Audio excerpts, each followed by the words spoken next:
Expectations are sky high at Birmingham City ahead of next season. The owners are really going for it on and off the pitch. Record-breaking promotion from League One. And, rightly or wrongly, there is plenty of talk about a potential double promotion. I had a great chat with Brian and Alex on the Keep Right On podcast yesterday with my EFL hat on, but also my Ipswich Town hat, because Ipswich were the last team to do what Birmingham fans are dreaming that they're going to do this season and record the fabled double promotion. League One, Championship, Premier League, all in one go. Here are 5 lessons that Birmingham can learn from what Ipswich did in their successful run to a double promotion.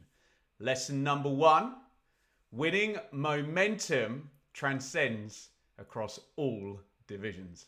A big tick in the box is the points total. However, put my Ipswich hat on here. It's about momentum and how you ended the season. And Ipswich can kind of match Birmingham. Birmingham did it across the whole season, didn't they? But look at the way Ipswich ended the season in League One, and essentially the momentum that they took into the Championship. And I use the word ungodly for Birmingham's points total. Ipswich's form at the end of the League One season was obscene. There was a run of it was like 10 wins on the trot with clean sheets. They beat all their rivals absolutely handily. So you could almost argue that Ipswich actually came in with more momentum than Birmingham in respects of the fact that they backloaded the season in such ridiculous form. But then you can also throw in for Birmingham, they did it across the whole season. Yeah, winning mentality, winning culture is so hard to build up in football clubs. I mean, look at Birmingham's, well, second place, I say rivals, no one was even close to Birmingham last season, but look at Wrexham, and they've had a winning culture for year upon year upon year, and it just keeps permeating. I suppose the point I was making about Ipswich was it went steeply up like that towards the end of the season, and they were ready to go in the Championship. Birmingham's is a bit more like that. They were at it all season, but they have to lean into this winning culture and not let it drop. Not say, okay, we're a level up and it's going to be harder. No, we're winning. Let's keep going. Lesson number 2 is in terms of what you've already done. We cannot change the past. And what have Birmingham indeed built up in terms of their pattern of play already in League One? You know, record-breakingly brilliant. The most important thing, though, is the style of play. Because fair play to Wrexham, absolutely brilliant. Got promoted from League One, playing League One football. Now, what Kieran McKenna was credited with massively was that he prepared for the Championship while he was in League One. And I get the sense, you guys will tell me if I'm right or wrong, Birmingham have done the same. We were kind of looking and, okay, they're not just beating up and winning 4 or 5-0 and individual moments and kicking it in the box. They're trying to develop a pattern of play they can use in the Championship where games are being controlled with possession. And maybe there were times where Blues fans were thinking, oh, come on, you know, this team's great. I'm not seeing a 5-0 or a 6-0 or whatever. But it wasn't about that, was it? It was about control. So that's a big similarity that's very, very important. I'm not having a pop at Wrexham here, but Wrexham will have to develop their style or do what they did with much better players for that to work in the Championship, whereas Birmingham already have the pattern of play. Yeah, it's first world problems, isn't it? Most teams don't have the luxury to do what Ipswich were able to do and what it looks like Birmingham have already done, and that is have one eye on where you're going and say, well, okay, if we can get promoted and kind of focus on the football we're going to have to play next season that's probably going to work in the Championship, then that is exactly what we're going to do. And I think we have seen that from Birmingham, so I assume not a lot will change with the pattern of play, and it's already going to be Championship Ready. Now, my wonderful late grandfather used to say to me, if you want to get up, if you want to get on, get up. So lesson 3 is about getting up early. While everybody else is sorting themselves out, and if Birmingham are up there, their biggest rivals are going to be the Year 1 parachute teams, and we all know there's a bit of a horrible churn where you've got to sell probably a couple of big players for a lot of money, and Premier League clubs are going to wait until the end of the window and they've sorted out their squads. And we've seen James Ward-Prowse playing for Southampton at the start of the season, and Sinistera scoring and playing against Ipswich for Leeds. And, sometimes those deals are not done. And there's 6 or 7 games played before the window closes.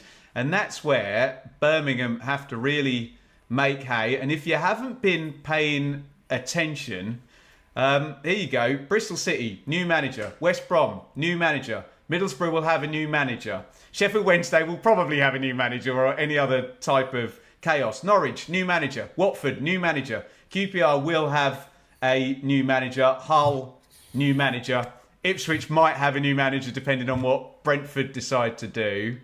Birmingham are going to be ahead of everybody in terms of pattern of play, even the parachute teams, because Southampton, new manager, by the way. Leicester, probably new manager. And as I said, Ipswich, hopefully not new manager. But let's see what's happening down at Brentford, or, whatever happens at Bournemouth or Fulham.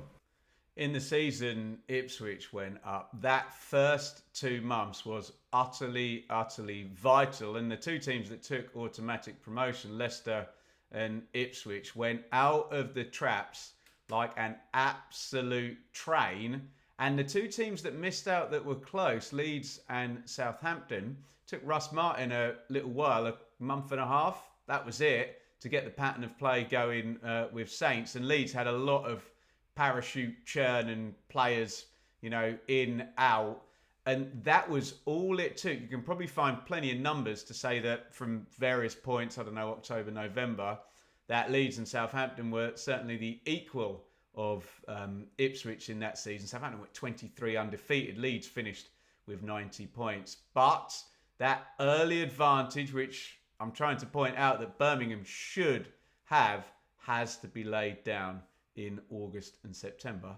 And it could be the difference. Lesson number 4 is nothing to do with August and September. It's all to do with May and April and recruitment. By February, Ipswich were a much different team, albeit one that had continuity from the summer as well, if that makes any sense. It makes perfect sense. And the great Marcus Stewart, I remember once saying to us, the team that starts the season is never the team that finishes the season. But to make this Birmingham specific, that's what you'd want to do, isn't it? You utilise your pattern of play and your continuity in the first half of the season, and then get Knighthead Capital's big biceps out in... I know it's hard to recruit in January, but those loan deals are there. And Kiefer Moore, and as George Hurst obviously got injured, Kiefer Moore and Sarmiento is like a cult hero for those late goals he scored for Ipswich. Yeah, we're not even talking about the January window. We're talking about the drip feed effect of recruitment and the understanding that Birmingham have been aggressive and powerful in terms of recruitment, but the wrong thing to do would be to break up that team any other way than very, very gradually. Yes, of course, Birmingham will need to add players to the team that scored 111 points in League One, but it's doing it so gradually. And then, yes, by the time you get to May and April, the 111-point heroes may well have been broken up. But using the Amari Hutchinson example at Ipswich, he was in the club on loan in August. At the end of the season, he was Ipswich's best player, but he really, really wasn't utilised until the back half of the season. And again, first world problems. Preston might not be able to do this. Oxford might not be able to do this. Charlton might not be able to do this. Birmingham will. So it's recruiting for April and May and being very, very patient. Don't touch that 111-point team at the start of the season. Final lesson, number 5. This is a lesson that Birmingham can learn, but they don't have at their disposal. The one thing Ipswich had that Birmingham absolutely categorically will not is the whole world and his mother can see Birmingham coming. And no one really saw Ipswich coming. And even, I mean, you said the stat, was it 12 wins in 14?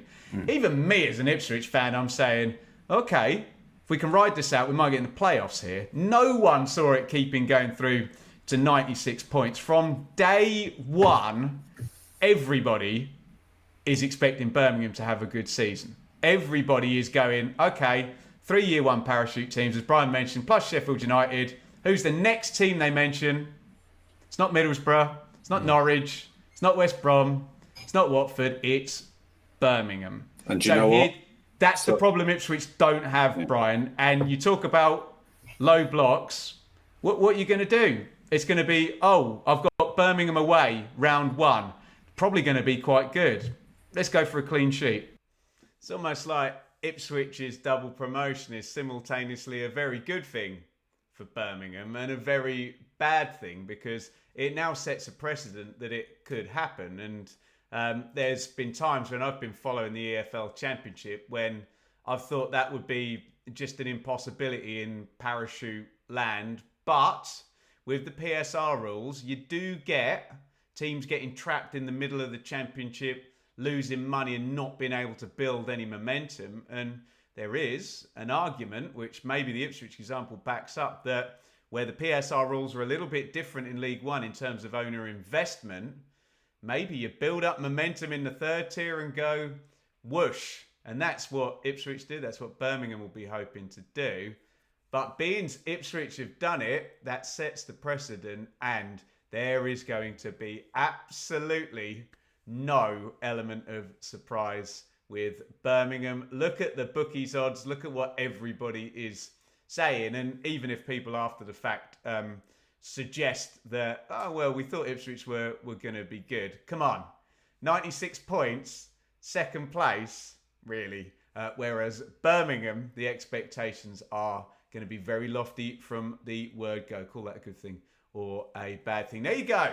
Those are 5 lessons that Birmingham can learn from the Ipswich double promotion. Get involved in the comments. Can they do it? What other lessons do they need to learn? What do you think of the 5 that I have laid out? Let me know your thoughts and have a little click up there.